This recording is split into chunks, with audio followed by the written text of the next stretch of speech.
Well, it's very close to the end of the gardening season here in the Peace Country. You know, there's maybe a few tomatoes left to harvest.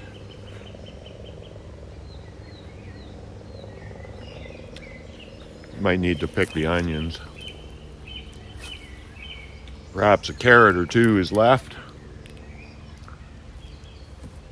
But while I'm out here in the garden, reaping what I sowed, so to speak, I can't help but have the thought that gardening's a lot like turnaround. It's what you put into it that controls the final outcome.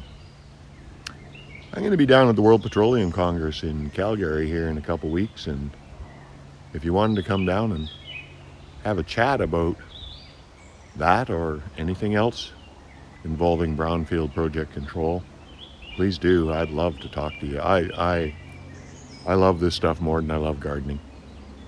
Have a good day.